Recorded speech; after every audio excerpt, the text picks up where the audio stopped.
Welcome to TG24 TV. నేను సుమలత. జమ్మిగడ్డ ప్రాంతంలో ప్రత్యేక డివిజన్ గా ప్రకటించాలని డిమాండ్ చేస్తూ జమ్మిగడ్డ వాసులు చేపట్టిన రిలే నిరాహార దీక్ష 2వ రోజుకు చేరుకుంది. జమ్మిగడ్డ సాధన సమితి ఆధ్వర్యంలో కొనసాగుతున్న ఈ దీక్షకు వివిధ రాజకీయ పార్టీల నాయకులు సంఘీభావం తెలిపారు.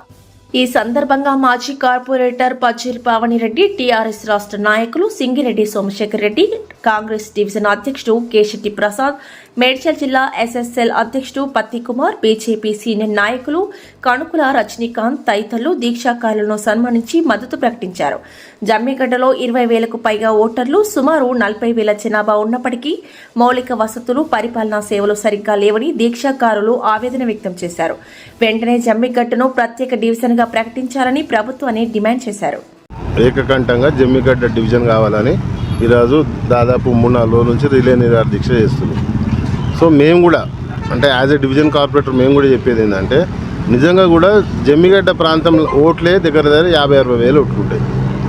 సో మనం ఇవాళ 300 డివిజన్లు చేస్తున్నారు. 300 డివిజన్లు అంటే ఏడైనా డివిజన్లో 25,000, 30,000 లేకపోతే 35,000 ఓట్లు ఉంటాయి.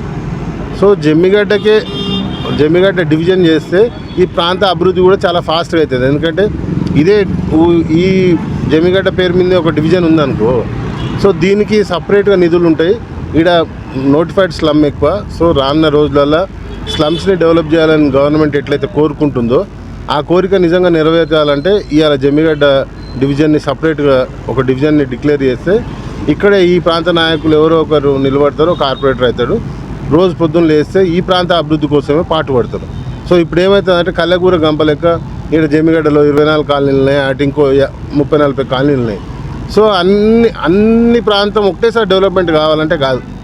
సో ఒకరోజు ఒక కాలనీ, ఒక నెలకు ఒక కాలనీ అట్లా అవుతుంటుంది. సో ఈ ప్రాంతం చాలా వెనుకబడి ఉన్నది కాబట్టి ఈ ప్రాంతం ఫాస్ట్గా డెవలప్ కావాలంటే ఈ ప్రాంతాన్ని కూడా ఒక సపరేట్ డివిజన్గా డిక్లేర్ చేస్తే ఈ ప్రాంత అభివృద్ధి జరుగుతుందని అనుకుంటున్నాం. Hi, నేను మీ Satyasri. Please do subscribe TG24 TV.